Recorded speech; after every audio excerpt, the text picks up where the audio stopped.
ஹரே கிருஷ்ணா, நமஸ்காரம். இந்த உத்தவ கீதை அப்படின்ற இந்த பகுதியில் இன்னைக்கு 2ஆம் வகுப்பு இருக்கோம். கிருஷ்ணர் உத்தவருக்கு பகவத்கீதையில் பேசின விஷயத்தையே பேசுகிறார் அப்படின்னு சொன்னாலும், பகவத்கீதையில் இல்லாத விஷயத்தையும் அதே போல் பகவத்கீதையில் எதெல்லாம் அவர் சொல்ல மறந்துட்டாரோ அந்த விஷயத்தை என்ன பண்ணுறாரா இந்த உத்தவ கீதையில் சொல்லி முடிக்கிறாருன்னு நம்மளுக்கு சுகதேவ கோஸ்வாமி சொல்கிறார்.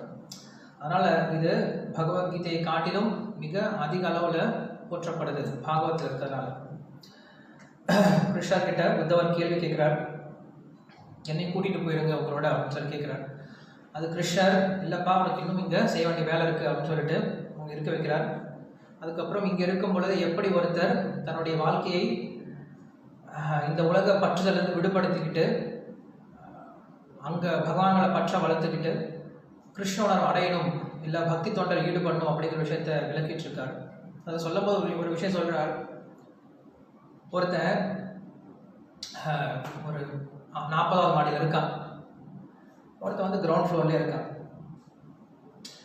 ஸோ 40வது மாடிக்கு எதுக்கு போகிறான் அப்படின்னா, அங்கேருந்து நேராக ஒரு வண்டி ஏறி அப்படியே அங்கேருந்து ஃப்ளைட் பிடிச்சி நம்ம மேலே சொர்க்கலோகத்துக்கு போயிடலாம்னு சொல்லி போகிறான். ஸோ அவன் பிடிக்க முடியல அப்படின்னா அந்த 40வது மாடி வரைக்கும் ஏறி ஒரு பிரயோஜனம் கிடையாது, மறுபடியும் அங்கேருந்து கீழே தான் குதிக்கணும். அதுக்கு கீழே இருக்கிறவன் எவ்வளோ பரவாயில்ல. அந்த மாதிரி மனுஷங்க என்ன பண்ணுறாங்க, இது தர்மம், இது அதர்மம், இது கர்மா, இது விகர்மா, இது அக்கர்மான்னு சொல்லிட்டு நல்லா வேறுபாடெல்லாம் படுத்திக்கிட்டு மக்கள் வாழ்ந்துட்டு இருக்காங்க. ஆனால் அப்படி வாழ்ந்தும் அவங்களுடைய இலக்கை அடையலை அப்படின்னா மறுபடியும் அவங்க எவ்வளோ பெரிய நஷ்டத்தை தான் அடைகிறாங்க. அதனால் ஒரு லாபம் கிடையாது. ரொம்ப மேலே ஏதோ ஏறி திருப்பி மேலேருந்து கீழே விழுவுறதுக்கு சமம் அப்படின்னு சொல்லி சொல்கிறாங்க. அதனால் எங்கள் பகவான் வந்து தர்மத்தை பண்ண வேண்டாம்னு சொல்லி சொல்ல என்ன சொல்கிறாரு, நீங்கள் செய்யக்கூடிய அந்த முயற்சியை அதோடு நிறுத்திக்காதீங்க, இன்னும் மேலே மேலே போக ஆரம்பிங்கன்னு சொல்லி சொல்கிறார். ஏன்னா பக்தியில் ஒரு விஷயம் என்ன ஆகிடுது அப்படின்னா, பக்தி வந்த பின்னாடி ஸ்டாக்னன்ட் ஆகிடுது. போதும், இவ்வளோ போதும்னு நிறுத்திடும். என்னுடைய சர்வீஸ் நான் சரியாக பண்ணிட்டு இருக்கேன், நான் என்ன பக்தி சேவை பண்ணிட்டு இருக்கணும் சரியாக பண்ணிட்டு இருக்கேன், போதும் அப்படின்னு என்ன பண்ணிடுறோம், அதோட நிறுத்திக்கிறோம். இந்த அளவுக்கு பண்ணால் போதும் அப்படின்னு நிறுத்திக்கிறோம். இந்த அளவுக்கு ஸ்டாக்னன்ட் ஆகி போயிடுச்சு அப்படின்னா அதுக்கு பேர் முன்னேற்றம் அப்படிங்கிறது கிடையாது, பக்தி முன்னேற்றம் அப்படிங்கிறது கிடையாது. ஸ்கூலுக்கு போயிட்டு இருக்கோம், 1வது பாஸ் பண்ணிட்டோம், போதும், 1வதே போதும், 1வது கிளாஸில் உட்காந்துருக்கேன் அப்படின்னு உட்காந்துட்டே இருக்கலாம், ஒன்றும் பிரச்சனை கிடையாது. 20 வருஷம் 1வது கிளாஸில் உட்காந்துருக்கலாம். ஆனால் புத்திசாலி என்ன பண்ணுவோம் அப்படின்னா மேலே மேலே மேலே மேலே போகணும்னு நினைப்போம். ஏன்னா மேலே மேலே போனால் ஒரு சர்டிஃபிகேட் கிடைக்கும், வெளில போக முடியும். அதே போல் இந்த உலகத்துலேருந்து வெளில போகணும் அப்படின்னா என்ன பண்ணணும், இதுலேருந்து கொஞ்சமாக மேலே போகணும், நம்ம இன்னும் உயர்ந்து போகணும். ஸோ உயர்ந்து போகும்போது என்ன ஆகும் அப்படின்னா ரூல்ஸ் மாறும். ஃபஸ்ட் ஸ்டாண்டர்ட் இருக்கக்கூடிய ரூல்ஸ் அண்ட் ரெகுலேஷன்ஸ் மாறும், அங்கே இருக்கக்கூடிய சப்ஜெக்ட்ஸ் மாறும், அங்கே இருக்கக்கூடிய கண்டென்ட்ஸ் மாறும். ஃபஸ்ட் ஸ்டாண்டர்ட் சொல்லிக் கொடுத்த விஷயத்தையே மறுபடியும் செகண்ட் ஸ்டாண்டர்ட் சொல்லிக் கொடுக்க மாட்டாங்க. பேஸாக இருக்கலாம், ஆனால் செகண்ட் ஸ்டாண்டர்ட் போது கொஞ்சம் புரிதல் என்ன ஆகும், இன்னும் கொஞ்சம் அதிகமாகும். தேர்ட் ஸ்டாண்டர்ட் போது இன்னும் கொஞ்சம் கடினமாக உழைக்க ஆரம்பிக்கும். ஃபஸ்ட் ஸ்டாண்டர்ட் அப்படியே சொல்லிக் கொடுத்தீங்க, ஏன் தேர்ட் ஸ்டாண்டர்ட் வேறு மாதிரி சொல்லிக் கொடுக்குறீங்க, இங்கேயும் அதே ரூல்ஸாக ஃபாலோ பண்ண முடியாது. இங்கே நம்மளுடைய நாலேஜ் வந்த மாதிரி என்ன ஆகணும், நம்மளுடைய ரூல்ஸ் அண்ட் ரெகுலேஷன்ஸ் மாற ஆரம்பிக்கிறது. அதே போல் பக்தியில் முன்னேறணும் அப்படின்னா அந்தந்த ஸ்டேஜுக்கு உண்டான ரூல்ஸ் அண்ட் ரெகுலேஷன்ஸ் என்ன பண்ண நம்ம எடுத்துக்கணும். இன்னும் நான் வந்து ஆரம்ப நிலையில் எப்படி இருந்தோம் அதே போல தான் இன்னும் இருப்பேன் அப்படின்னு நினச்சிட்டு இருந்தோம் அப்படின்னா அப்படியே இருக்க வேண்டியது தான். யாரும் தப்பு சொல்ல போகிறது கிடையாது, அப்படியே இருக்க வேண்டியது தான். நம்ம மேலே மேலே முன்னேற்றம் இருக்காது. ஸோ நம்மளுக்கு வாழ்க்கை எப்போ முடியும் தெரியாது, முடிஞ்சது அப்படின்னா மறுபடியும் பிறக்க வேண்டியதான், மறுபடியும் நம்ம இப்படி கண்டினியூ பண்ண வேண்டியதான். அதனால் இந்த விஷயமானது நம்ம சொன்ன மாதிரி அங்கே மாயை பற்றி சொல்லுங்க அப்படின்னு சொல்லும்போது அங்கே ரிஷிகள் சொல்லும்போது அவர் என்ன சொல்கிறாங்க, இந்த உலகம் எப்போ வந்து பிரம்ம புவனான் லோகா புனராவர்த்தினோ அர்ஜுனா அப்படின்ட்டு இந்த உலகம் துன்பமயமானது, எங்கே போனாலும் மறுபடியும் துன்பம் இருக்கும் அப்படிங்கிற விஷயத்தை யார் ஒருத்தன் தெளிவாக புரிஞ்சுக்கிட்டு உணர்ந்துட்டானோ அப்படிப்பட்டவன் தான் ஆன்மீக வாழ்க்கைக்கு அடியெடுத்து வைக்கிறான். அப்படி இல்லைன்னா அவங்க இன்னும் ஆன்மீகம் அப்படின்ற பேரில் ஒரு ஷோ பண்ணிட்டு இருக்காங்க, ஒரு புண்ணியமான வாழ்க்கையை வாழ்ந்துட்டு இருக்காங்க, அவ்வளோதான். புண்ணியமான வாழ்க்கையில் ஒன்றும் தப்பு கிடையாது.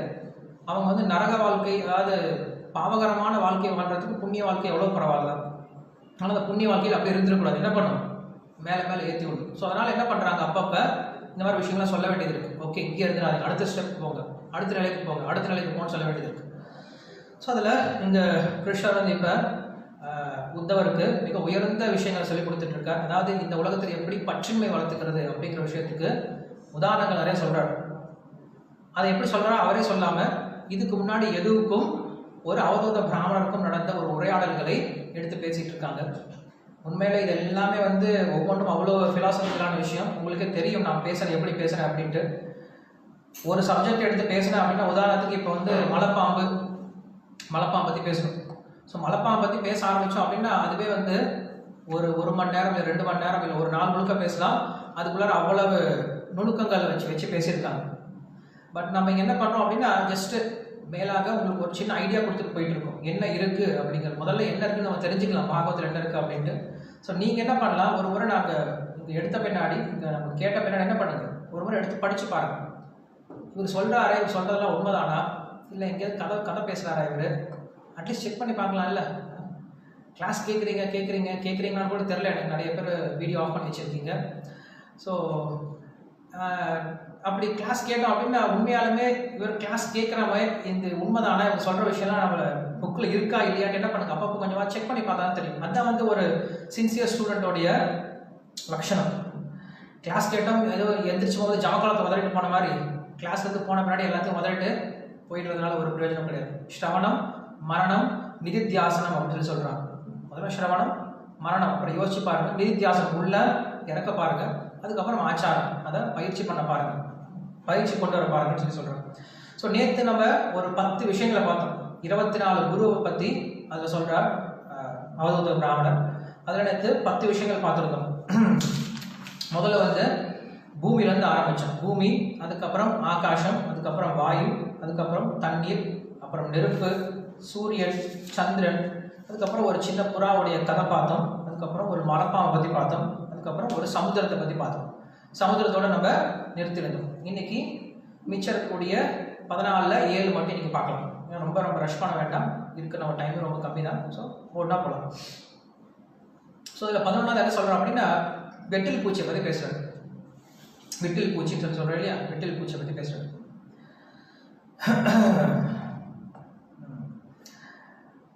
வெட்டில் பூச்சியை பற்றி எதை சொல்கிறோம் அப்படின்னா, கண்ணு, அதாவது ஒருத்தர் தன்னுடைய 5 புலன்களை எப்படி அடக்கி ஆளணும், அப்படி அடக்கலை அப்படின்னா அவங்களுக்கு வரக்கூடிய தோஷங்கள் என்ன அப்படிங்கிற விஷயத்த ஒன்றா சொல்ல வர்றார். இதில் அவர் மெயினாக என்ன பேசுகிறார் அப்படின்னா, இந்த கண்களால் என்ன ஆகுது அப்படின்னா, பளபளப்பான விஷயங்கள், அழகான விஷயங்கள், ரொம்ப ரம்மியமான விஷயங்களை பார்க்கும்போது கண்ணு வந்து அதை அனுபவிக்கணும்னு சொல்லி நினைக்க ஆரம்பிக்குது. கண்ணில் பார்த்ததெல்லாம் அனுபவிக்கணும்னு நினைக்கிறோம். உண்மையில நம்ம தான் பண்ணுறோம். என்ன பண்ணுறோம், ஒன்று நம்மளுக்கு வர விஷயங்கள்லாம் ஒன்று காதால் கேட்டு வருது, இல்லை கண்ணால் பார்த்து வருது. ஸோ கண்ணால் பார்த்து அனுபவிக்கணும் அப்படின்னு நினைக்க ஆரம்பிக்கும்.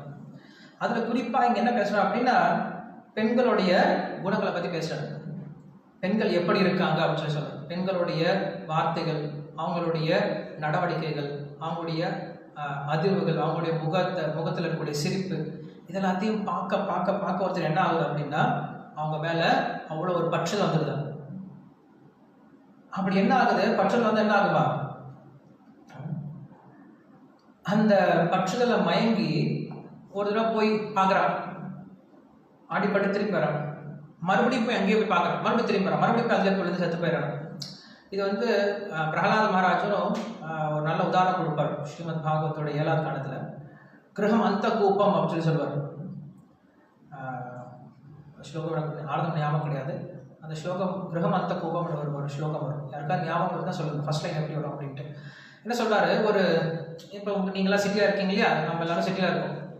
சிட்டி வாழ்க்கையில் வந்து வாரம் முழுக்க கஷ்டப்பட்டு இருக்கோம். ஸோ வாரத்தில் ஒரு கடைசி 2 நாள் லீவ் கிடைக்கும் இல்லையா, அந்த லீவில் என்ன பண்ணுறோம், கொஞ்சம் அவுட்டிங் போயிட்டு வரலாம், கொஞ்சம் ஊர் பக்கம் போய் பார்த்துட்டு வரலாம்னு சொல்லிட்டு என்ன பண்ணுறோம், லாங் ட்ரைவ் போகிறோம். காரில் போகும்போது ரொம்ப தூரம் போனால் நல்ல கிராமம் இருக்குது, நல்ல பச்சை பசேல்னு வயல் இருக்குது. பார்த்தோன்னா அவனுக்கு ரொம்ப சந்தோஷமாக போயிடுச்சுப்பா, பச்சையாக இருக்குது, பச்சை பசையில் இருக்குன்னு அவனுக்கு கண்ணில் உடனே நடக்குது. கண்ணை பறிக்கக்கூடிய அளவில் பச்சை பசையில் இருக்குது. கீழே இறங்கி ஓடுறான், சத்தம் போட்டு போகிறான். அந்த மாதிரி இடத்த பார்த்தது கிடையாது. சத்தம் போட்டு ஹாப்பியாக அந்த வயலில் ஓடி போகிறான். 4 பேர் சேர்ந்து ஓடுறாங்க. ஓடிட்டே இருக்கும்போது ஒருத்தனை காண டொப்புன்னு கீழே எங்கேயும் விழுந்துட்டான். பின்னாடி வந்து 3 பேர் பார்க்குறாங்க, என்னன்னா ஒருத்தனை காணமேன்னு சொல்லி பார்க்குறாங்க. அவன் கீழே சத்தம் போடுறான், நான் கீழே விழுந்துட்டு இருக்கேன்டா அப்படின்னு சத்தம் போட்டு கீழே விழுறான். அவ்வளோ பெரிய ஆளாது. வந்து பார்த்தா இங்கே என்ன இருக்குது, ஒரு கிணறு இருந்திருக்கு. அந்த கிணறு இருக்குன்னு தெரியாமல் என்ன இருக்குது, அது மேலே வந்து அந்த கிணறு ரொம்ப நாளாக பாலும் கிணறா இருக்குது, தண்ணி இல்லை, ஒன்றும் இல்லை, யாரும் யூஸ் பண்ணவே இல்லை. அது மேலே என்ன ஆயிடுச்சு, நிறைய வந்து சிறகெல்லாம் மூடி, அதுக்கு மேலே வந்து புல்லெல்லாம் முளைச்சி பார்க்கறது வெளிலேருந்து பார்க்கும்போது எப்படி தெரியுதா? பச்சை பசைன்னு தெரிஞ்சுதான். ஆனால் உள்ளே போனோம் அப்படின்னா கோவிந்தா, அதுக்கப்புறம் திரும்பி வரவே முடியாது இல்லையா? கிரகம் அந்த கூப்பம் அப்படின்னு சொல்றாரு. அந்த கூப்பம் அப்படின்னா இருட்டான கிணறு, தண்ணி இல்லாத கிணறு, வறண்ட கிணறு அப்படின்னு அர்த்தம். ஸோ அதான் வந்து அதை சொல்றாரு. அந்த மாதிரி ஆணுக்கு பெண்ணும், பெண்ணுக்கு ஆணும் எப்படி இருக்காங்க அப்படின்னா, பார்க்கறதுக்கு ஒருத்தர் பார்க்கும்போது எப்படி இருக்காங்க? ரொம்ப அழகா இருக்க மாதிரி தெரியும், ரொம்ப ரம்யமா இருக்க மாதிரி தெரியும், ரொம்ப என்ன சொல்றது, அவ்வளோதான். அதை பற்றி நான் கவிதைலாம் பேச முடியாது. கவிதை தெரிஞ்சவங்க சொல்லுவாங்க, அப்படி வர்ணிப்பாங்க, நீ தான் என் உயிரே அப்படின்ட்டு. ஆனால் அதுக்கப்புறம் தான் சொல்கிறாங்க, சம்சாரத்தில் மாட்டி முடிக்கிறேன்னு சொல்லி சொல்கிறாங்க. சம்சாரத்தில் மாட்டி முடிக்கிறான் அப்படின்னா சம்சாரத்தோட மாட்டி முடிக்கலான்னு அர்த்தம், வேற ஒன்றும் கிடையாது. சம்சாரத்தோட மாட்டல அப்படின்னா அவன் ஆல்மோஸ்ட் தவிச்சிட்டான், ஒன்றும் பிரச்சனை கிடையாது. ஸோ அந்த மாதிரி அந்த பக்தன் என்ன ஒரு ஆத்மா என்ன பண்ணுது, அந்த மாதிரி போய் தேவையில்லாத தன்னுடைய கண் அங்கே இங்கே பறக்க விட்டு தேவையில்லாத விஷயம், கண்ட விஷயங்களை பார்த்து கண்ட விஷயத்தை எல்லாத்தையும் அனுபவிக்கணும்னு நினைக்கிறாங்க. இது வந்து கண்ணால் கெட்டவன் தான். நிறைய பேர் ஒரு சில விஷயத்தில் கெடுவாங்க, வாயால் கெட்டவன்னு சொல்கிறாங்க. இந்த மாதிரி இவன் கண்ணால் கெட்டவன். என்ன சொல்கிறாரு பகவான், என்ன பண்ணுறாரு, இந்த உலகத்தில் மாயை வந்து ஒவ்வொரு பொருளில் ஒவ்வொரு பர்சன்டேஜ் வச்சுருக்காரு. இந்த பொருளில் 30%, இந்த பொருள் 40%, இந்த பொருள் 50% அப்படி வச்சுருக்காரு. ஆனால் பெண்ணுடைய உருவத்தில் 100% வச்சுருக்காரு. 100% வச்சுருக்காரா, கண்டிப்பாக அவன் மாட்டின அப்படின்னா திருப்பி வரவே முடியாது.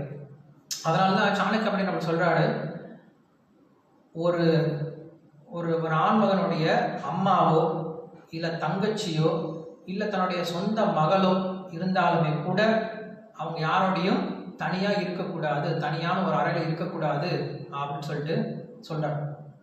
இப்போ இந்த விஷயம்லாம் கேட்டோம் அப்படின்னா கலியுகத்து இதெல்லாம் ஆகுமா, கலியுகத்து இதெல்லாம் எங்கே சம்மந்தம் வருவா அப்படின்னு சொல்லிட்டு நினைப்போம். பட் கலியுகத்தில் தான் ரொம்ப சம்மந்தம் இருக்குது. ஏன்னா இன்னைக்கு நம்ம நிறைய இந்த மாதிரி கேஸ் தான் படிக்கிறோம். நம்ம நியூஸ் பேப்பர் பார்த்தாவோ டிவியை பார்த்தாவோ எதை பார்த்தாலும் இந்த மாதிரி நியூஸ் தான் வருது.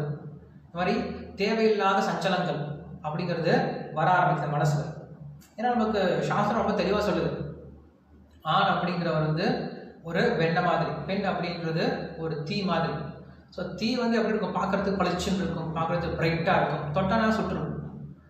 தூரமாக இருந்து என்ன பண்ணலாம், பார்க்கலாம், சமைக்க யூஸ் பண்ணிக்கலாம், அவ்வளோதான். தவிர அதோட என்ன பண்ணக்கூடாது, ரொம்ப அட்டாச்மெண்ட் வச்சிருக்கூடாது. அதே போல தான் பெண்களுக்கும் ஆண்கள் ரெண்டு பேருக்கு இப்படி தான். ஸ்ரீல பிரபுபாதா வந்து ஒரு முறை கிளாஸ் கொடுத்துட்டு சொன்னார். அப்போ அமெரிக்கன் பாய்ஸ் அண்ட் கேர்ள்ஸ் உட்காந்துருந்தாங்க. So these American boys are very good அப்படின்னு சொல்லி சொன்னாங்க. எல்லாரும் ஜெய் பிரபுபாதா. அப்புறம் அவன் சொல்கிறாங்க, and this American girls there also very good. அப்புறம் அவங்க எல்லாரும் ரொம்ப சந்தோஷப்பட்டாங்க. But when they combine they become bad அப்படின்னாரு. ஸோ அதுதான் எவ்வளோ நியதி. பெண்கள் எல்லாரும் கல்யாணம் பண்ணி ஆகணும், ஆண்கள் எல்லாரும் தப்பிச்சு ஆகணும். இதுதான் மேனேஜ்மெண்ட். ஸோ அப்படின்னு என்ன அர்த்தம், வெறும் கல்யாணம் பண்ணாமல் இருக்கிறதுனால ஒருத்தன் பிரம்மச்சாரியாக இருக்க போகிறது கிடையாது. ஏன்னா மனசளவில் அவன் எப்படி இருக்கணும், முதல்ல பிரம்மச்சரியத்தை கடைபிடிக்கணும். பிரம்மச்சரியமே அப்படியாது, பிரம்மே சரதி பிரம்மச்சரியா, பிரம்மனில் இருக்கணும், அதாவது பகவானுடைய நினைப்பிலே எப்படி இருக்கணும், அதுதான் பிரம்மச்சாரின்னு சொல்லணும். சாஸ்திரங்களுக்கு என்ன பண்ணுது அப்படின்னா முடிஞ்ச வரைக்கும் இந்த ரெண்டு பேரை பிரித்து வைக்க தான் முயற்சி பண்ணுது. அதனால தான் அவங்களுக்கு பிரம்மச்சார ஆசிரமத்தில் பெண்கள் கிடையாது. அதே போல் வானப்பிரஸ்த ஆசிரமத்தில் இருந்தால் இருக்கலாம், இல்லைனாலும் தனியாகவும் போகிறது நல்லது தான். சன்னியாச ஆசிரமத்தில் அறவே இருக்கக்கூடாது. இந்த 3 ஆசிரமத்துக்கும் நிஷேதம். ஒன்லி கிரகஸ்த ஆசிரமத்தில் மட்டும்தான் என்ன இருக்குது, பரிந்துரைக்கப்பட்டிருக்கு, அலோவ் பண்ணியிருக்கு. அதுவும் வந்து லிமிட்டடாக தான்.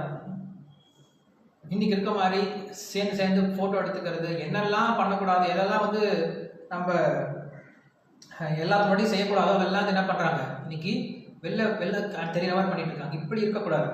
அவங்களுடைய அன்பு அப்படிங்கிறது உள்ளே இருக்கணும், அவங்களுக்குள்ளதான் இருக்கணும். தவிர அதை வந்து ஊர் முழுக்க வந்து டமாரம் பண்ணி காட்டணுன்ற அவசியம் கிடையாது. ஸோ முக்கியமாக இந்த விஷயத்தில் ரொம்ப ஜாக்கிரதையாக இருக்கணும் அப்படின்னு சொல்லி சொல்கிறாங்க. ஸோ என்ன தான் பண்ணுறது அதுக்கு அப்படின்னா, இந்த ஒரு விஷயத்தினால தான் நிறைய பேர் மாட்டிக்கிறாங்க. இந்த ஒரு விஷயத்தில் தான் நிறைய பேர் மாட்டிக்கிறாங்க. இதே விஷயத்தான் வந்து அர்ஜுனன் கேள்வி கேட்கிறார் பகவத்கீதை 2வது அத்தியாயத்தில். அதகேன பிரயுக்தோயம் பாபம் சரதி புருஷா அனிச்சன் அப்பி வார்ஷ்ணேய பலாதிவனி யோஜிதா அப்படின்னு சொல்லி கேட்கிறார். அத கேன பிரயுக்தோயம், எதனால் உந்தப்பட்டு பாபம் சரதி பூருஷா, மனிதர்கள் பாவத்தில் ஈடுபடுகிறார்கள். அனிச்சன் அப்படி வார்ஷ்ணேய, அனிச்சன் இச்சை இல்லாமல் போனாலும் எனக்கு ஆசையே இல்லை. யாருக்கு தான் பாவம் செய்யணும்னு ஆசை இருக்கு? யாருக்கு தான் வந்து அயோக்கியனா இருக்கணும்னு ஆசை இருக்கு? யாருக்கு தான் 4 கட்டுப்பாட்டு விதிகளை உடைக்கணும்னு ஆசை இருக்கு? கிடையாது. எல்லாரும் நல்ல மனிதர்களாக வாழ்ந்து ஆசை இருக்கு. பட் இருந்தாலும் நம்மளை தெரியாமே நம்ம என்ன பண்றோம், ஒரு சமயம் நம்மளால உந்தப்பட்டு அனிச்சன் அப்படி வார்ஷ்ணிய பலாதிவனி யோஜிதா அப்படின்னு சொல்லி சொல்றாங்க. பலாதிவனி யோஜிதா அப்படின்னா பலவந்தமா என்ன பண்றாங்க, அவங்க அந்த பாவத்தில் ஈடுபட்டுறாங்க. காரணம் என்ன? அதான் கேன பிரயுக்தம் சொல்லிட்டு அர்ஜுனன் கேட்கிறார் கிருஷ்ணா கிட்ட. கிருஷ்ணன் நம்ம தெளிவாக சொல்லிட்டா, காமயேஷ குரோதேஷ ரஜோகுண சமுத்பவ மகாசன மகாபாத்மா புத்தியேன மிக வைரினம் தூமேனா விரியதே அக்னிர் யதா தர்ஷோ மலேன ச யதோல்வேனோப்ததா கர்ப்பஸ் ததா தேனேவ ஆவృతం ஆவృతం ஞானமேதேன ஞானினோ நித்ய வைரின காமரூபேண கௌந்தேய துஷ்பூரேன நலேன ச ஏவம் புத்தே பரம் புத்வா சம்ஸ்தப்த்யாத்மானமாத்மனः ஜஹிஷத்ரும் மகாபாஹோ காமரூபம் துராசதம். இது வந்து பகவத்கீதையினுடைய 3வது அத்தியாயத்தில் வரக்கூடிய கடைசி ஒரு 5-6 ஸ்லோகங்கள். படிச்சு பார்த்தா உங்களுக்கு தெரியும் எவ்வளோ கிளீனாக சொல்கிறார் அப்படின்ட்டு. என்ன சொல்கிறாரு, இந்த உலகத்தில் ஒருத்தனுடைய மிகப்பெரிய எதிரி, எல்லா விதமான பாவத்துக்கும் காரணமாக இருக்கிறது காமயேஷ குரோதயேஷா அப்படின்னு சொல்றாரு. காமம், அந்த காமத்தினால உண்டாகக்கூடிய கோபம், அந்த ரெண்டுக்கும் காரணமாக இருக்கக்கூடிய ரஜோகுணம். இந்த ஒரு விஷயம் தான் என்ன பண்ணுது, ஒருத்தனை விருப்பமே இல்லாமல் போனாலும் அந்த பாவம் செய்யறதுக்கு தூண்டக்கூடிய முக்கியமான காரணங்களாக இருக்கு. மகா நாஷினஹா அப்படின்னு சொல்லுது. மகா நாஷினஹா அப்படின்னா எல்லாத்தையும் நாசம் பண்ணிடுவான். மகாபாத்மா மிகப்பெரிய பாவத்தை உண்டு பண்ணிடுவான். வித்தியேன மிக வைரினம், வித்தியை அப்படின்னா வித்யா புத்தி, எவ்வளவு பெரிய புத்திசாலியாக இருந்தாலும் அவங்க புத்தியை மலக்கடிச்சிடணும். எத்தனையோ உதாரணங்களை பார்த்துருக்கோம். இந்த காமங்கள் எப்படி இருக்கு அப்படின்னு சொல்லும்போது தூமேன ஆவியதே அக்னிர் யதா தர்ஷோ மலேனச்ச யதால் வேணோப்ததா கர்ப்பஸ் ததா தேனேவம் ஆவృతం. ஆத்மாக்களை 3 வகையில கவர்ந்திருக்கு. ஒன்று நெருப்பினால புகை கவரப்பட்டது போல, 2வது கண்ணாடியில தூசு அடைந்தது போல, 3வது கர்ப்பத்தில் இருக்கக்கூடிய குழந்தை போல. இந்த 3 நிலைகளை சொல்றாரு. 3 நிலைகள் என்ன அர்த்தம்? ஒன்று வந்து கர்ப்பத்தில் இருக்க சிசு, கர்ப்பத்தில் இருக்க சிசு வெளில தெரியவே தெரியாது. அதெல்லாம் வந்து செடி கொடிகள், அதுக்கு வந்து தான் உயிர் இருக்குன்றே தெரியாது, ஏதோ வாழ்ந்துட்டு இருக்கு, நகர்றது கிடையாது. அப்படிப்பட்டெல்லாம் வந்து ஏதோ அந்த கர்ப்ப சிசுவர் போல. 2வது இருக்கக்கூடியது என்ன சொல்றது, கண்ணாடியில் இருக்க தூசு மாதிரி. இதெல்லாம் மனிதர்கள் இல்லை வந்து மிருகம்னு சொல்ல முடியாது, மனிதர்கள் சொல்லலாம். அதுக்கப்புறம் இருக்கக்கூடியது நெருப்பினால் புகை, இது வந்து தேவர்கள் சொல்லலாம். ஸோ தேவர்கள் சொல்லும் போது நெருப்பினால புகை கவருது, பட் அவ்வளோ கவர்றது கிடையாது. நெருப்பு இருந்தாலும் தெரியுது, புகையை மீறி நெருப்பு அங்கே தெரிய ஆரம்பிக்குது. அது தேவர்களுக்கு, அவங்களுக்கு புரியும், நம்ம ஆத்மா அப்படிங்கிற விஷயம் புரியும். மனிதர்களுக்கு அதனால நம்ம என்ன சொல்றோம், சேத்தோ தர்ப்பணம் ஆர்ஜனம் நம்மளுக்கு சைத்தன்ய மகாபுரம் அந்த உதாரணம் கொடுக்குறோம். ஸோ மனிதர்களுக்கு எப்படி இருக்கான், அவங்களுடைய கான்சியஸ்னஸ் வந்து ஒரு கண்ணாடியில் படிஞ்ச தூசி மாதிரி இருக்கு அப்படின்னு சொல்றாரு. இது வந்து ராமானுஜர் இன்னொரு மாதிரி வியாக்கியானம் கொடுக்குறாரு இதே ஸ்லோகத்துக்கு. என்ன கொடுக்குறாரு அப்படின்னா, எப்படி வந்து இந்த நெருப்போட இந்த புகை இருக்குமோ அந்த மாதிரி இந்த உலகத்தில் நம்ம சம்சாரத்தில் இருக்கிற வரைக்கும் கண்டிப்பா நம்மளோட சேர்ந்து இந்த காமம் இருந்துகிட்டே இருக்கும். அதை நம்ம தவிர்க்கவே முடியாது, எப்போ இருந்துகிட்டே தான் இருக்கும். இது வரைக்கும் நம்ம இங்கே விடுபடாத வரைக்கும், அதாவது நம்ம நம்ம நம்ம நம்ம பிரகாரம் சொல்லணும் அப்படின்னா பாவ பக்தியை தாண்டி போகிற வரைக்கும் கண்டிப்பாக இருந்துகிட்டே இருக்கும் காமம். அப்படின்னு ரொம்ப சட்டிலான ஃபார்மில் இருந்துகிட்டே இருக்கும்.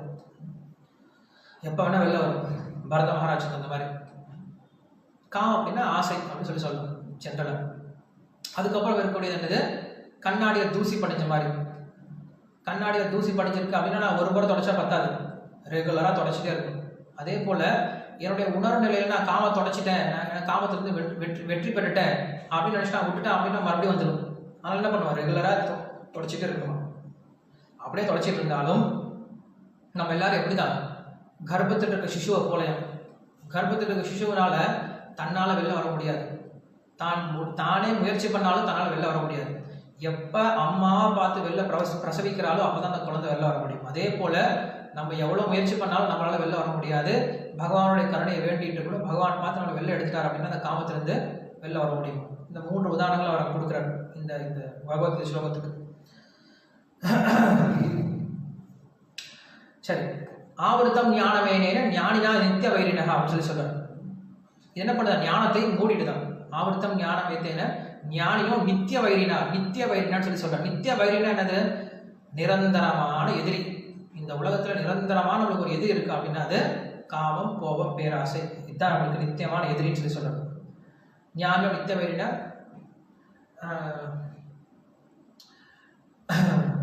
ஆவர்த்தம் ஞானமேதேன ஞானம் நித்திய வைரினா காமரூபம் துராசதம். அந்த தோல்வி என்ன மறந்து போச்சு. ஓகே, எனிவே என்ன சொல்றாரு, துஷ்பூரேன அனலேனச்ச துஷ்பூரேன அனலேனச்ச அப்படின்னு சொல்லி சொல்றாரு. இது வந்து ஒரு நெருப்பு மாதிரி. நெருப்புனா நீங்க எவ்வளவு பண்ணாலும் லைட் இருக்கும், ஸ்வாஹா ஸ்வாஹா ஸ்வாஹா எரிஞ்சுக்கிட்டே இருக்கும், போதுன்னு சொல்லவே சொல்லாது. துஷ்பூரேன அனலேனச்ச நெருப்பு மாதிரி எரிஞ்சுக்கிட்டே இருக்குமா இந்த காமம் அப்படிங்கிறது. சரி நான் அனுபவிச்சுட்டு அப்புறம் தீர்த்துடலாம் அப்படின்னு நினைச்சா அப்படின்னா தீராது. இன்னும் வேணும் இன்னும் வேணும் இன்னும் வேணும் கேட்டே இருக்கணும். நம்ம இது நிறைய உதாரணங்கள் பார்க்குறோம். வயசான பிள்ளைலாம் குறைஞ்சி போயிடும், வயசான பிள்ளை காமம் இருக்காது குறைஞ்சி போயிடும்னு சொல்லி சொல்லுவோம். கிடையாது, வயசான பிள்ளை அப்படியே தான் இருக்கும், இன்னும் வளர்ந்துட்டே தான் இருக்கும், அதோட கம்மியாக போகிறது கிடையாது. அப்போ என்னதான் பண்ணுறது அப்படின்னா, ஏவம் புத்தே பரம் புத்வா சம்ஸ்தப்ய ஆத்மானம் ஆத்மனஹ ஜஹிஷத்ரு மகாபாஹோ காமரூபம் துராசதம். ஏவம் புத்தே இப்படிப்பட்ட காமத்தை நீ தெரிஞ்சுக்கிட்டு, முதல்ல காமம் இருக்குன்னு ஃபர்ஸ்ட் தெரிஞ்சுக்கோங்க மனசுல.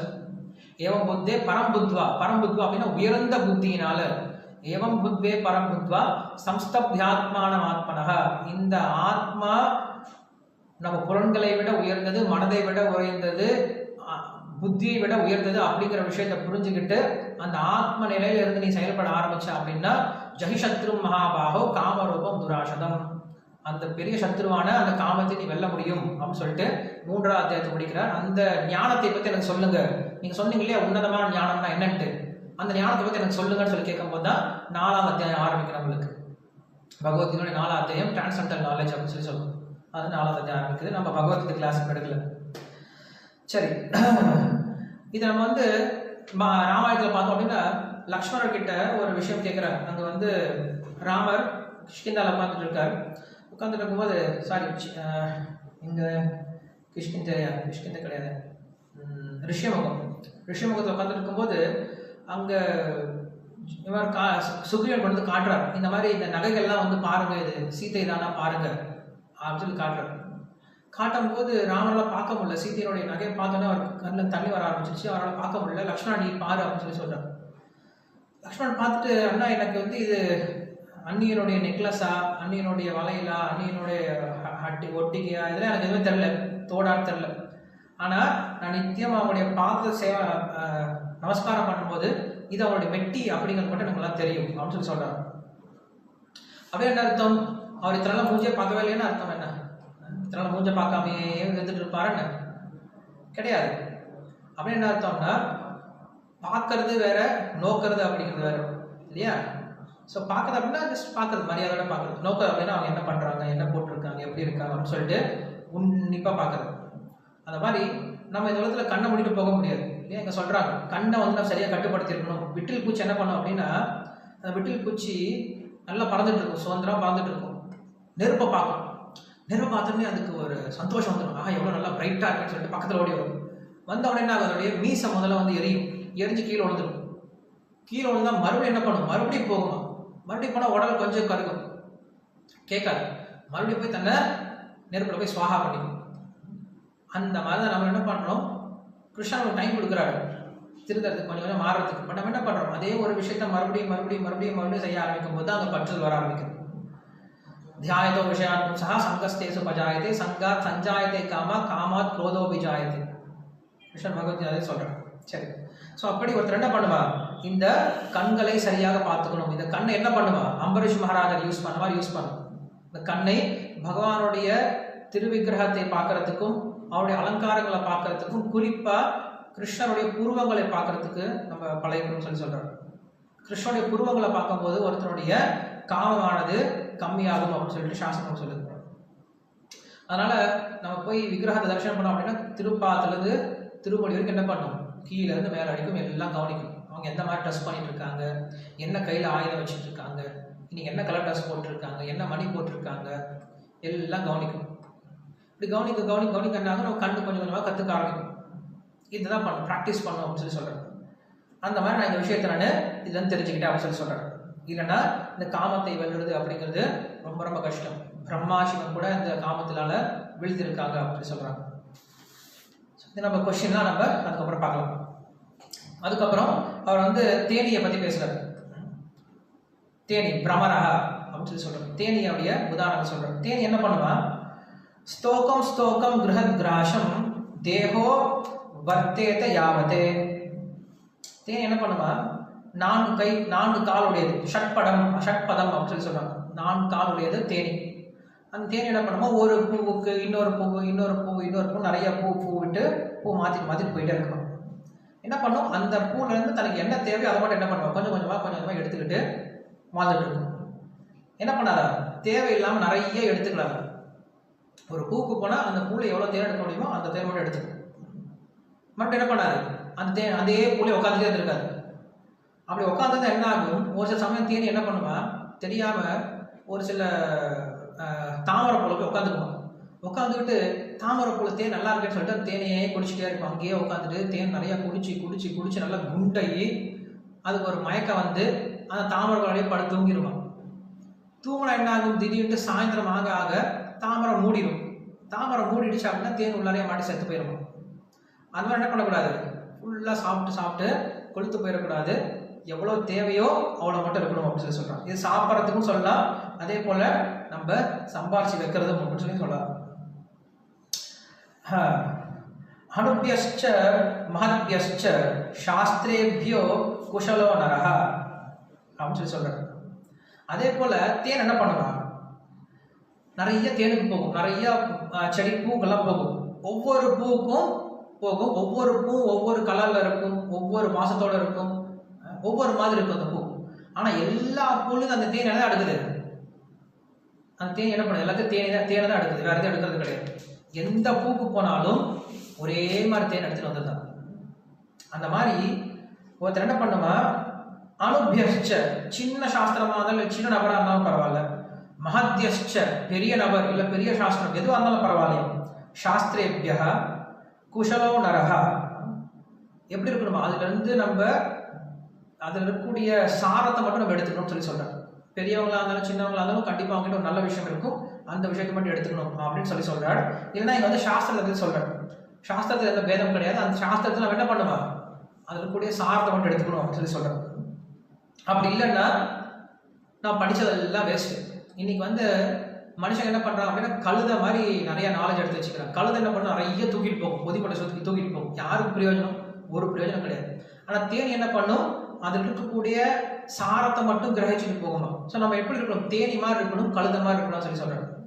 நீ மனுஷன் என்ன பண்ணுறான்? படிக்கிறேன் அப்படின்ற பேரில், நான் வந்து ஞானத்தை வளர்த்துக்கிறேன் அப்படின்ற பேரில் இதை படிக்கிறது, அதை படிக்கிறது, இதை கற்றுக்கிறது, அதை கற்றுக்கிறது, இதை வந்து மெமரைஸ் பண்ணுறது, அதை மெமரைஸ் பண்ணுறது நிறைய பண்ணிக்கிட்டே இருக்கா. புத்தியில் வந்து நிறைய ஏற்றி எல்லாம் வெறும் கழுத மாதிரி தூக்கிட்டு சொன்னானே தவிர ஒரு பிரயோஜனம் கிடையாது. கொஞ்சம் நீங்களே யோசிச்சு பாருங்க. நம்ம ஸ்கூலில் படித்த போது நம்ம ஸ்கூலில் படித்த விஷயத்தை கொஞ்சம் யோசிச்சு பாருங்களேன். இல்லை இப்பயும் ஸ்கூலில் பசங்க படிச்சுட்டு இருக்காங்க, கொஞ்சம் நீங்கள் யோசிச்சு பாருங்க. காலையிலேருந்து சாயந்தரம் வரைக்கும் 8 மணி நேரம் அவங்க உட்காந்துருக்காங்க. அதுக்கப்புறம் வீட்டில் வந்து மறுபடியும் 4 மணி நேரம் படிக்கணும், ஹோம்ஒர்க் பண்ணணும். இதுக்கு நம்ம ஃபீஸ் கொடுத்து அனுப்புகிறோம். எங்கள் பையனை சேர்த்துக்கோங்க, எங்கள் பையனை கூட்டிகிட்டு போங்க, நான் உங்களுக்கு 1 லட்சம் ரூபானாலும் பணம் கொடுக்குறேன், எங்கள் பையனை கூட்டிகிட்டு போங்க, பஸ்ஸு வச்சு அமுச்சு விட்றோம். பையன் வேணான்னு சொல்ல என்ன பண்ணுறோம்? அடித்து அமுச்சு விட்றோம். காலைல சமைச்சு பேக் பண்ணி கொடுத்து அமுச்சிடுறோம். லீவு கூட வேணாம்னு சொல்லி அமுச்சிடுறோம். இவ்வளோ முக்கியத்துவம் கொடுக்குறோம், இவ்வளோ பணத்தை செலவு பண்ணுறோம், நேரத்தை செலவு பண்ணுறோம், சக்தியை செலவு பண்ணுறோம். கடைசியில் என்ன அவங்க கற்றுட்டு வராங்க? 0, ஒன்றுமே கிடையாது. சர்டிஃபிகேட் வந்து நீட்டுறாங்க, அந்த சர்டிஃபிகேட் வச்சு ஒன்றும் பண்ண முடியாது. அட்லீஸ்ட் அந்த கல்வியினால் அவங்களுக்கு ஏதாவது ஒரு நல்ல குணமாக வளர்ந்துருக்கா? அதுவும் கிடையாது. என்ன பண்ணுறாங்க? தேவையில்லாமல் நிறைய நாலேஜ் குப்பையை உள்ளே சேர்த்துக்கிறாங்க. நிறைய விஷயத்த உள்ள போட்டு வச்சுட்டு இருக்காங்க. அந்த மாதிரி இருக்கக்கூடாது. ஒருத்தர் என்ன பண்ணும்? ஒரு விஷயத்தை படிக்கணும் அப்படின்னா அது என்ன சாரம் அப்படிங்கிற சாரத்தை மட்டும் கிரகிச்சுக்கு தெரியணும். அதே போல நம்ம என்ன பண்ணலாம்? நிறைய புத்தகம் படிச்சுட்டு இருக்கக்கூடாது. இந்த புக்கை படிக்கிறேன், அந்த புக்கை படிக்கிறேன், ஆன்மீகத்தில் இதை பண்ணுறேன், அதை பண்ணிட்டு இருக்கக்கூடாது. எதை படித்தாலும் அதில் இருக்கக்கூடிய சாரம் என்ன நம்ம தெரிஞ்சுக்கணும். ஆலோக்கிய சர்வசாஸ்திராணி விசாரிய புனః இதம்மேக சமுஷ்பன்னம் தேகோ நாராயண சதா அப்படின்னு நம்மளுக்கு சாஸ்திரம் சொல்லுது. இது வந்து 19வது எடுத்த ஸ்லோகம். ஆலோக்கிய சர்வசாஸ்திராணி எல்லா சாஸ்திரங்களையும் ஆராய்ச்சி பண்ணாலும் விசாரியச்ச புனః எவ்வளவுதான் நீ விசாரணை பண்ணாலும் மறுபடியும் விசாரணை பண்ணாலும் அங்க வரது என்னது? நாராயண சதா, தேவோ நாராயண சதா. எல்லாத்துக்கும் தெரிய வேண்டிய ஒரே ஒரு பகவான் யாரு? நாராயணன் மட்டும்தான். வேதைஸ்தி சர்வை அகமே வேத்யா. அந்த நாராயண புரிஞ்சுக்கலாம் அப்படின்னா நான் படித்ததெல்லாம் வியர்த்தம், படித்ததெல்லாம் வேஸ்ட் அப்படின்னு சொல்கிறேன். ஸோ அதனால் நம்ம எதை படித்தாலும் அதனுடைய சாரத்தை நம்ம தெரிஞ்சுக்கணும் அப்படின்னு சொல்கிறேன். ஸோ அதே போல் அந்த தேனி என்ன பண்ணாது, எனக்கு இன்னைக்கு என்ன தேவையோ அது மட்டும் தான் எடுத்துகிட்டு வருவோம், நாளைக்கு நான் வந்து எடுத்துக்கிறேன் அப்படின்னு சொல்லிட்டு போயிடும். நம்ம இந்த வாத்துக்கு அதெல்லாம் கேள்விப்பட்டிருக்கோம்.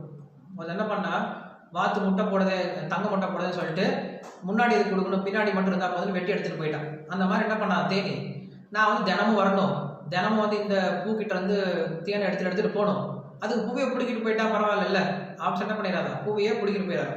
என்ன பண்ணும், தினமும் வந்து கொஞ்சம் கொஞ்சமாக எடுத்துகிட்டு போகணும். ஸோ அதே போல் ஒரு சன்னியாசி எப்படி இருக்கணும் அப்படின்னா, அவனுக்கு என்ன தேவையோ அதை மட்டும் எடுத்துகிட்டு போகணும். தேவையில்லாமல் என்ன பண்ணக்கூடாது, கொண்டு போயிட்டு நிறைய வந்து ஸ்டோர் பண்ணிட்டு இருக்கக்கூடாது. அப்படி ஸ்டோர் பண்ண என்ன ஆகும், அது மேலே பட்சத்தில் எல்லாம் வரும். உண்மையில சொல்ல போனோம் அப்படின்னா சன்னியாசிகள் எப்படி இருக்கணும் அப்படின்னு சொல்கிறாரு. இங்கே வந்து இதெல்லாம் நான் பேச கிடையாது, அந்த ஸ்லோகத்தில் இருக்கிறத சொல்கிறேன், நான் ஸ்லோகம் சொல்லாமல் சொல்கிறேன்.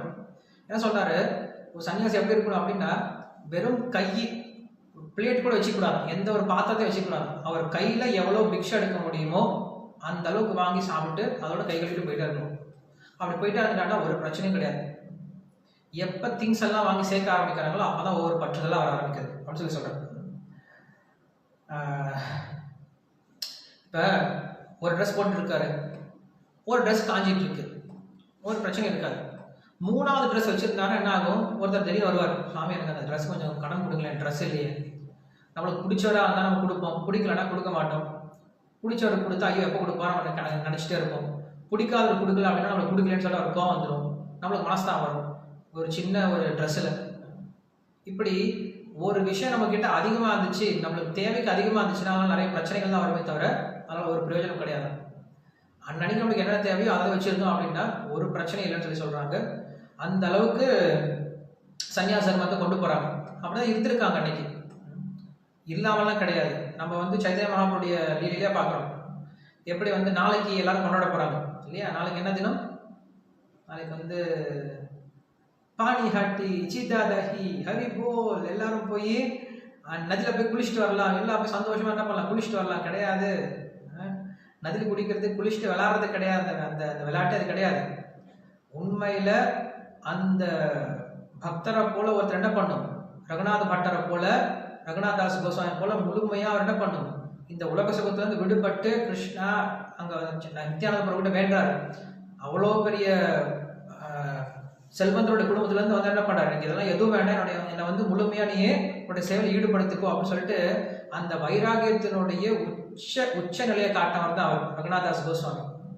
அதை யாரும் யோசிச்சு பார்க்க மாட்டோம். எல்லாரும் சீதாதாரி அப்படின்னா ஒரு எக்ஸ்கர்ஷன், எல்லாரும் ஜாலியாக போயிட்டு குளிச்சுட்டு வரலான்னு. ஸோ குளிச்சுட்டு வர்றது கிடையாது, அங்கே அந்த மனநிலைமை வளர்த்துக்கணும். அதுதான் இந்த திருவிழாலாம் இருக்குது. திருவிழா அப்படிங்கிறது நம்ம என்ஜாய் பண்ணுறதுக்காக கிடையாது. அஃப்கோர்ஸ் என்ஜாய் பண்ணலாம், பலருடைய தாத்பரியம் என்னன்னு புரிஞ்சுக்கணும், எதுக்காக இது கொண்டாடுறோம் அப்படிங்கிற விஷயம் புரிஞ்சுக்கணும். அதனால் சீதாதாரிக்கு நல்வாழ்த்துக்கள். ஸோ அப்படி இந்த பூலேருந்து நம்ம இந்த தேனியில் தெரிஞ்சுக்கிறாங்க.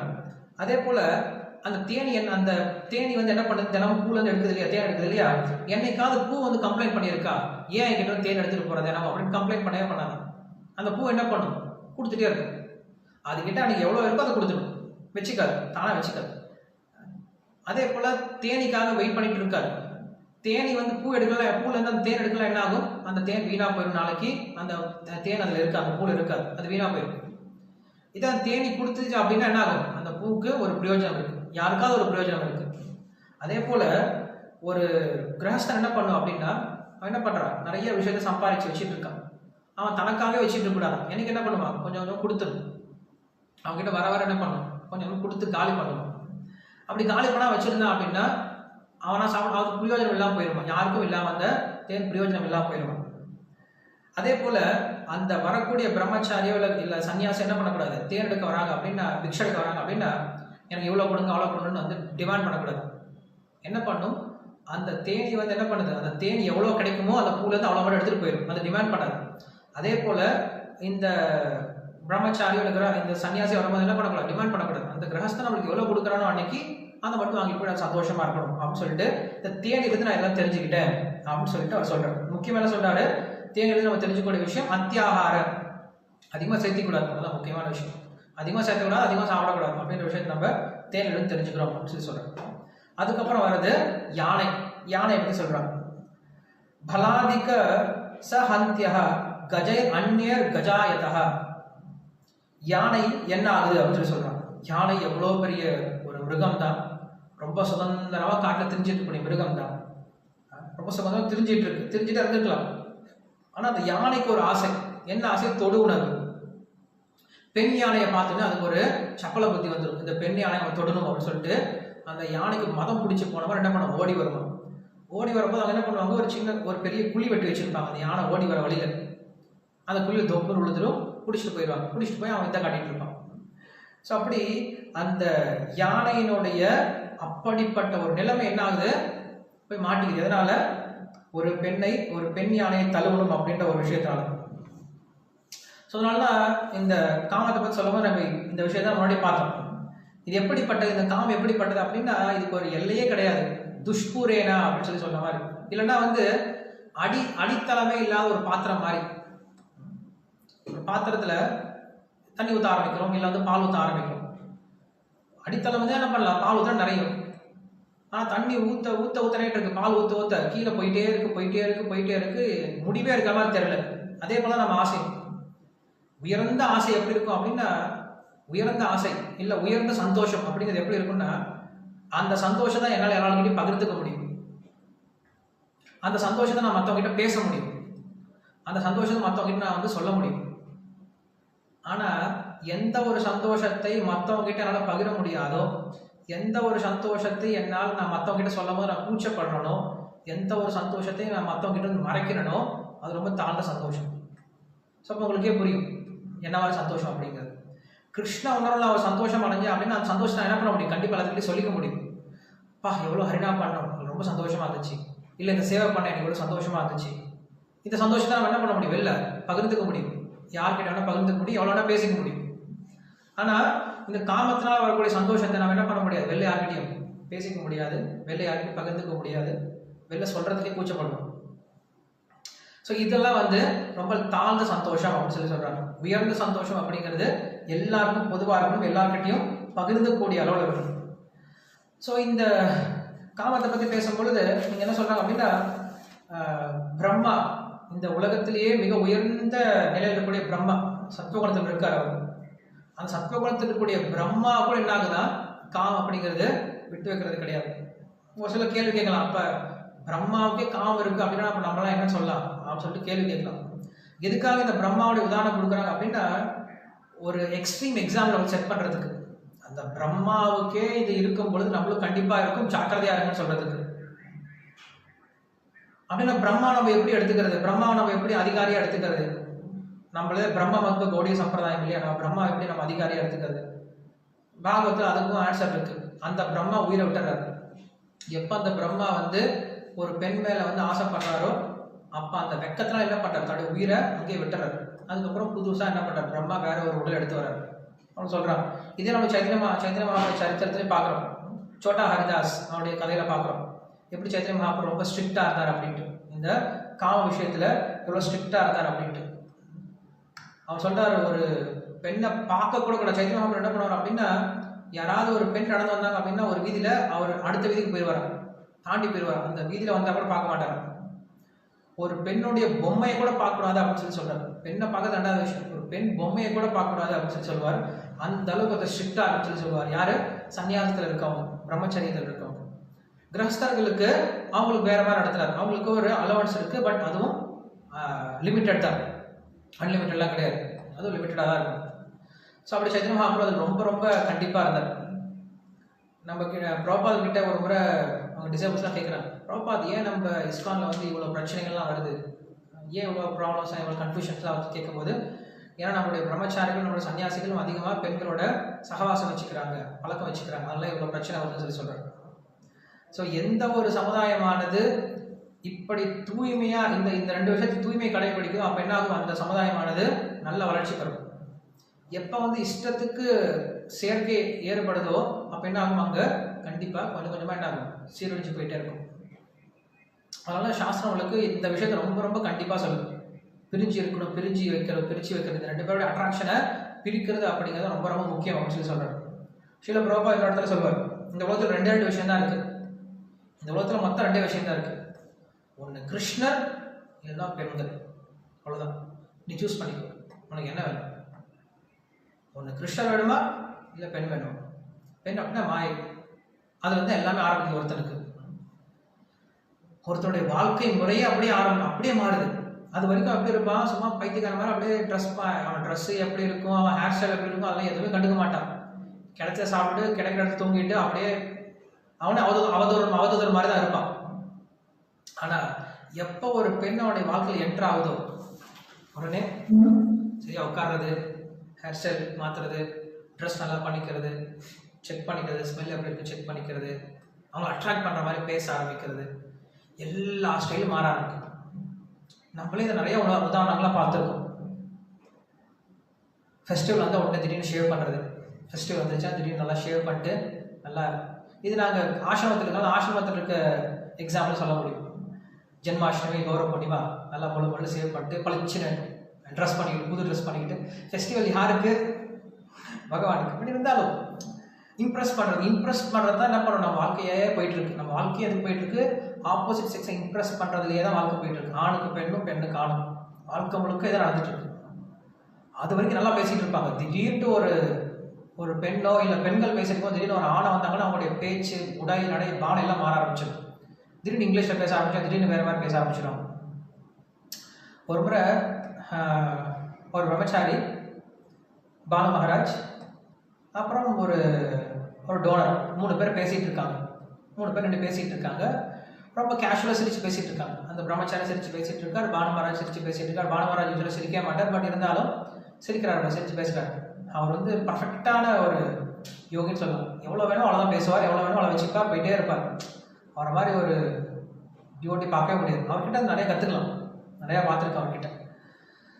ஸோ சிரிச்சிட்டு இருக்காங்க, அந்த டோனரோட சிரிச்சிட்டு இருக்காங்க. திடீர்னு என்ன ஆகுது, அந்த டோனரோடைய பொண்ணு வருது, அந்த இடத்துக்கு வருது. அந்த உடனே பானு மகாராஜ் அந்த டோனர் பார்க்க அவளை வந்து சிரிக்க ஆரம்பிக்கிறார். பொண்ணு வரா, இதான் பொண்ணு அப்படின்னு சொல்லிட்டு இன்ட்ரோடியூஸ் பண்ணி சிரிக்க ஆரம்பிக்கிறார். அந்த பிரம்மச்சாரி சிரிக்க ஆரம்பிக்கிறார். ஓகே, வெரி குட் சிரிக்க ஆரம்பிக்கிறார். பானு மகாராஜ் தலை குமிச்சிட்டார். தலை குமிஞ்சவர் தலையை நுறவே இல்லை, தலை குமிஞ்சிட்டே பேசுறாரு. அந்த பிரம்மச்சாரி முயற்சி பண்றாரு, சிரிக்க வைக்கிறது முயற்சி பண்றாரு. பானு மகாராஜ் சிரிக்க வைக்கணும், அந்த வந்திருக்கக்கூடிய புது கெஸ்ட் சிரிக்க வைக்கணும், என்ன பண்றாரு, முயற்சி பண்றாரு. பானு மகாராஜ் சிரிக்கவே, அந்த புது கெஸ்ட், அந்த அம்மா சிரிக்கிறாங்க, அந்த டோனர் சிரிக்கிறாங்க. பிரம்மச்சாரி ஏன் மகாராஜ் சிரிக்க மாட்டேங்கிறாரு அப்படின்னு சொல்லிட்டு பாக்குறாரு. மகாராஜ் சிரிக்க வைக்க இப்படியே இருக்காரு. அவர் போன பின்னாடி அதுக்கப்புறம் கேட்டார், எப்படி இதுலேருந்து வெளில வருது, பெண்களுடைய அட்ராக்ஷன் வந்து எப்படி வெளில வருது அப்படின்னு சொல்லி கேள்வி கேட்கிறார். ரொம்ப எளிமையான விஷயம். இச்சா துவேஷ சமுத்வேன துவந்த மோகேன பாரத. நமக்கு 2 விஷயம் இருக்கக்கூடாது. இச்சையும் இருக்கக்கூடாது, துவேஷம் இருக்கக்கூடாது. ஒரு பொண்ணு மேல பற்றும் வச்சிடக்கூடாது, அதே போல வெறுப்பும் வந்துடக்கூடாது. வெறுப்பும் ஒரு வகையான பற்று தான். நான் அதை வெறுக்கிறேன் அப்படின்றது ஒரு பற்று தான். எந்த ஒரு பிரம்மச்சாரி பெண்களை பத்தி ரொம்ப ஸ்ட்ராங்கா பேசுறானோ அவன் தான் முதல்ல கல்யாணம் பண்ணிப்பாரு. பெண்கள்லாம் இப்படி, பெண்கள்லாம் அப்படி, பெண்கள்லாம் இவங்க, அக்ராஸ்தெல்லாம் இப்படி அப்படின்னு பேசுறதான் முதல்ல கல்யாணம் பண்ணிப்பாரு. பேச தேவை கிடையாது. ஸோ என்ன பண்ணுவாங்க, அவாய்டும் பண்ணக்கூடாது, என்கரேஜும் பண்ணக்கூடாது, நியூட்ரலாக இருந்துக்குமா. Just do nothing.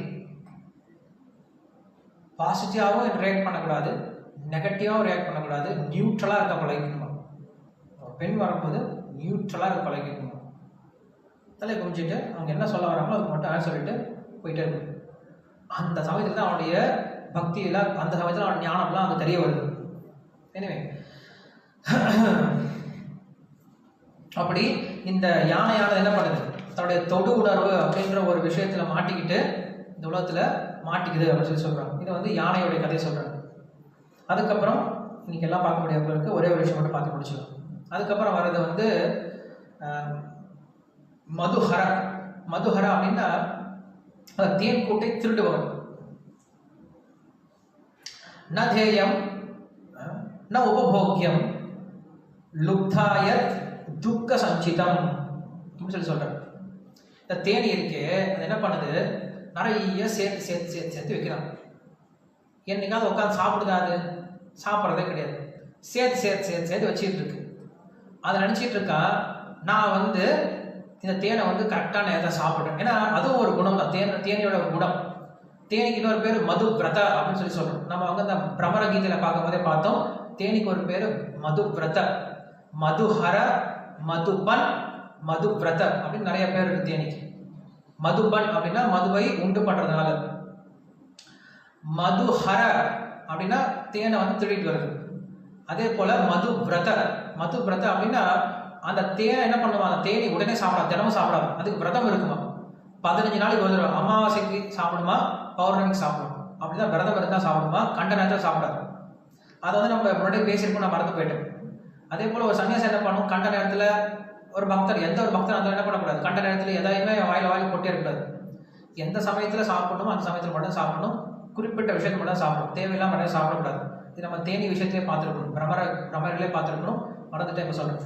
ஸோ இங்கே என்ன ஆகுது, அது தேனி என்ன பண்ணுதா, நிறைய சேர்த்து வைக்குதான், தேனி எல்லாத்தையும் சேர்த்து வைக்குதான்.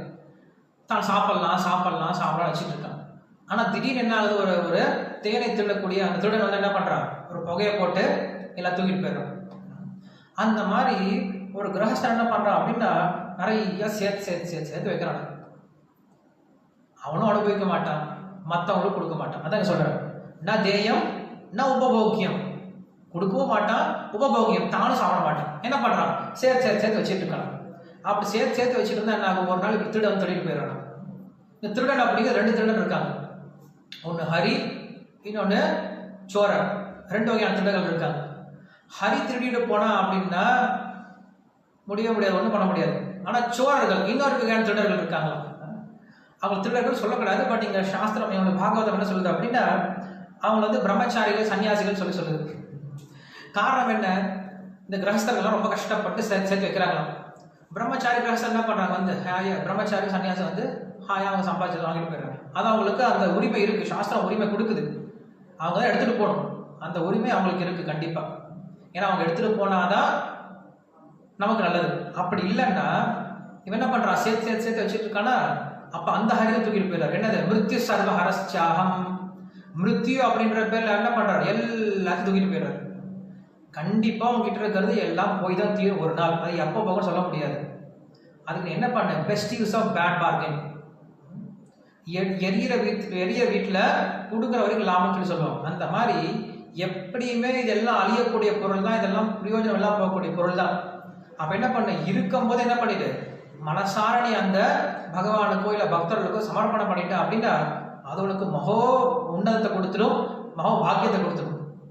அப்படி கொடுக்காம இது எனக்குன்னு கிருப்பனா, பிராமணா கிருப்பனான்னு சொல்றோம். கிருப்பனாட்டா குறுகிய புத்தி உடையவன். எனக்கு நான் எப்ப எல்லாத்தையும் சேர்த்து வைக்க ஆரம்பிக்கிறானோ அப்ப என்ன ஆயிடும், எல்லாத்தையும் ஒரு நாள் மிருத்யு சர்வ ஹரஸ்சாகம், மிருத்யு அப்படின்ற பேர்ல எல்லாம் தூக்கிட்டு போயிடறாரு. அவன் நினைச்சிட்டு இருக்கலாம் என் குடும்பம் தான் சாப்பிடும் அப்படின்னு. நீ வந்து பார்த்துட்டு இருக்க போறியா என்ன, இல்ல நீயே வந்தாலும் மறுபடியும் அந்த குடும்பத்துல பிறந்தாலும் உன்னை வந்து அடிச்சு துரத்திடுவாங்க. நம்ம இந்த உதாரணங்களையும் பார்க்கணும். நீ தான் சம்பாதிச்சு வச்ச அதே குடும்பத்தில் நீ பிறந்து மறுபடியும் வந்தாலும் உன்னை யாரும் பார்க்க போறது கிடையாது, உன்னை யாரும் அடையாளம் கூட கண்டுக்க போறது கிடையாது. இவர் தான் எவ்வளவு சம்பாதிச்சு வச்சான்னு சொன்னா கூட யாரும் தெரிஞ்சுக்க போறது கிடையாது. என்ன பிரயோஜனம், இவ்வளவு கஷ்டப்பட்டு சம்பாதிச்சு ஒண்ணுமே இல்லாம யாருமே உபயோகம் இல்லாம போயிடுது. அதுக்கு என்ன பண்ணலாம், நீயே வந்து இந்த உபயோகத்தை சரியான வகையில கொடுத்துட்ட அப்படின்னா மற்றவங்களுக்கு உபயோகமா இருக்கும் அப்படின்னு சொல்லிட்டு இந்த மதுஹர அப்படின்ற இந்த தேனியனுடைய உதாரணத்தை பார்க்கலாம். இன்னும் ஒண்ணு கூட பார்க்கலாம், உங்களுக்கு இன்னும் ஒரு டைம் இருக்கு. அதுக்கப்புறம் என்னது, மானுடைய கதை பற்றி சொல்றேன். மான் என்ன பண்ணுமா, கிராமிய கீதம் ந ஸ்ருணுயாத் மிருகயோர் கீத மோகிதாத். என்ன பண்ணுமா இந்த மான், கிராமிய கீதம் ந ஸ்ருணுயாத் மிருகயோர் கீத மோகிதாத். மானை பிடிக்க வரவன் என்ன பண்ணுவான்னா நல்ல அழகான குரல் ஊதிட்டு வருவான், இல்ல விசில் போட்டு வருவான். அதை கேட்டு என்ன பண்ணுவான், மான் வந்து அப்படியே வாங்கி நின்றுட்டு இருக்கும். வாங்கி நின்ற போது கப்பனை பிடிச்சிட்டு தூக்கிட்டு போயிடும். ரிஷிசிங்கரோட உதாரணம் சொல்றாங்க. ரிஷிசிங்கர் அவங்க எல்லாம் தெரிஞ்சிருக்கு, நம்ம ராமாயணம் சொல்லும் போது சொன்னோம். அந்த ரிஷிசிங்கர் வந்து எப்படி இருந்தாருன்னா நைஷ்டிக பிரம்மச்சாரியா வளர்ந்துட்டு இருந்தார். பெண்களை பத்தி கேள்விப்பட்டதே கிடையாது அவரு. அவங்க அப்பா அப்படி வளர்ந்துட்டு இருந்தார். அவங்க அப்பா ஊருக்கு போயிடாது. அவங்க அப்பா ஊருக்கு போன பின்னாடி பக்கத்து ஒரு ராஜா ரோமஹர்ஷன் என்ன பண்றான், அவங்க ஊர்ல மழையே வரலன்னு சொல்லிட்டு ரிஷிசிங்கரை எப்படியாவது கூட்டிட்டு வரலான்னு அவங்க அமைச்சர் சொன்னதுனால நிறைய பெண்கள்லாம் அமைச்சு வைக்கிறான், வேஷிகள்லாம் அமைச்சு வைக்கிறான்.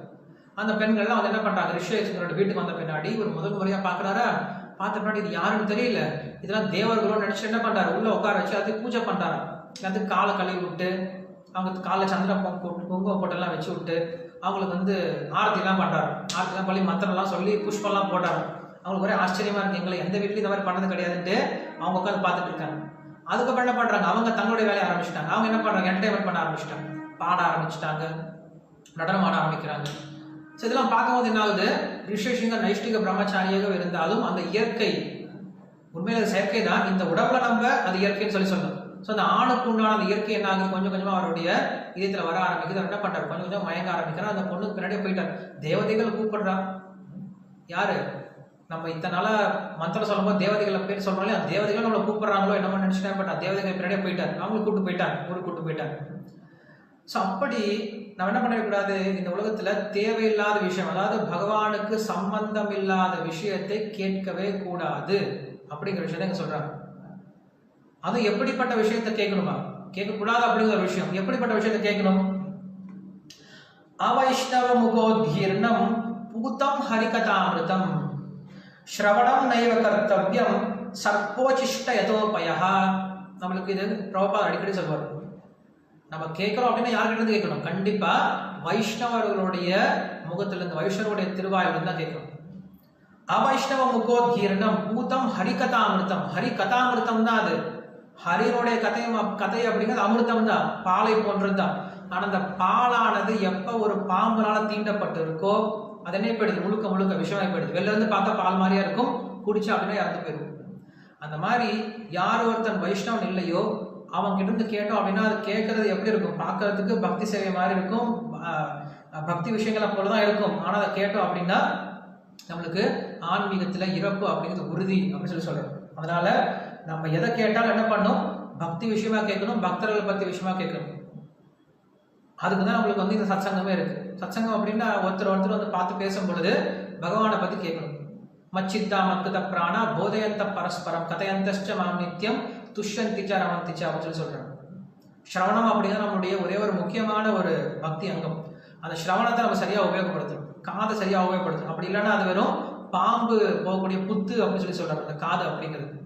ஸோ இப்படியாக நம்ம என்ன பண்றோம், இந்த ஒரு மான் கிட்ட இருந்து இதை கத்துறோம். ஏன்னா மானை பிடிக்கவே முடியாது, மான் ரொம்ப வேகமா பறந்து போயிடும்.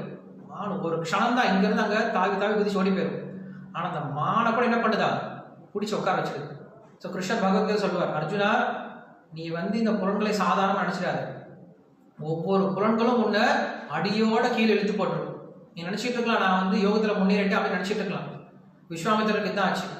விஸ்வாமித்திரன் 60,000 வருஷம் உட்காந்து தவம் பண்ணிட்டு இருக்காரு, ஒன்னும் பண்ண முடியல. அவரை அப்படி உட்காந்து தவம் பண்ணிட்டு இருக்காரு. தான் இந்த உடல் அப்படிங்கிற விஷயத்த மறந்து போயிட்டு என்ன பண்றாரு, அப்படி உட்காந்து தபஸ்யால இருக்காரு. காதுல கேட்கிறாரு, யாரு, அந்த ரம்பாவும் மேனக்கே ஊர்வசிய பேர் தெரியல, அவங்களுடைய அந்த கொலுச சத்தத்தை காதுல கேட்கிறாரு.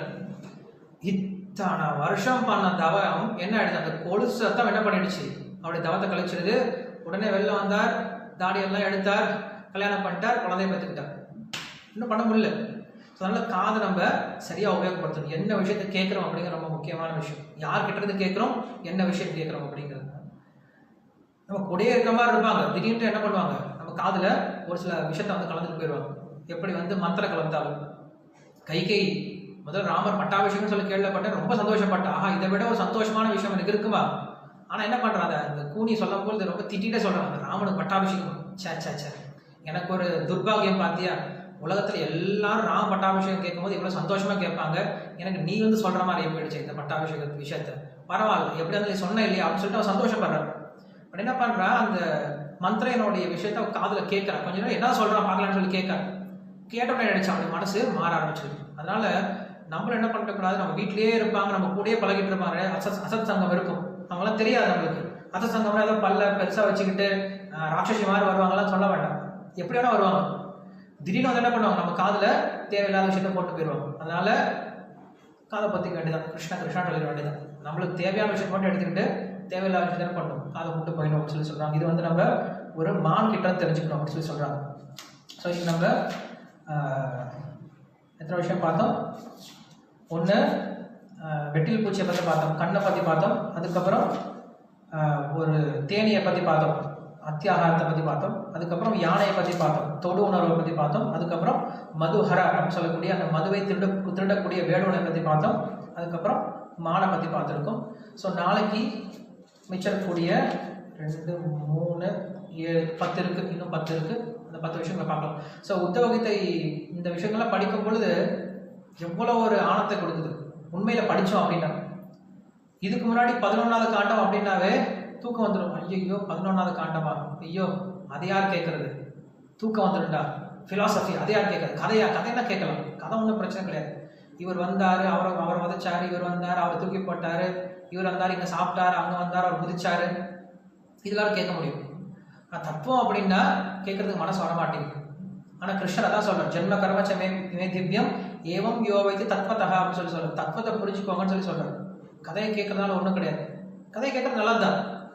சாஸ்திரம் எப்படின்னா 2 வகையான கதைகள் சொல்லிக் கொடுக்குது. ஒன்று வெறும் கதை மட்டுமே போதும், அதுலேருந்து ஆனந்தம் அனுபவிக்கலாம். இன்னொன்று அந்த கதையை எடுத்துக்கூடாது, அந்த கதையில் இருக்கக்கூடிய பொருளை மட்டும் தான் எடுத்துக்கணும். அப்படிப்பட்ட ஒரு சில கதைகள்லாம் இருக்கு.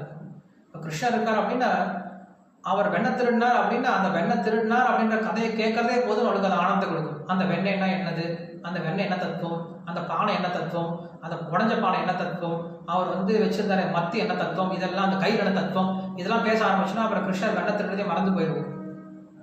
அதுக்கு கூட சுவையா போயிடும். அந்த கதையே போதும், அந்த கிருஷ்ணர் வெண்ணை திருடினார் அப்படின்ற கதையே போதும் நம்மளுக்கு, அதுவே ஆனந்தத்தை கொடுக்கும். ஆனா ஒரு சில கதைகள் மகாபாரதத்துல பார்க்குறோம், ராமாயணத்துல ஒரு சில கதைகள் பார்க்கணும். அந்த கதையை பார்க்கும்போது நம்ம கதையை வெறும் கதையை எடுத்துக்கூடாது. அந்த கதை என்ன தத்துவத்தை சொல்ல வர்றாங்க, என்ன உண்மையை சொல்ல வர்றாங்க.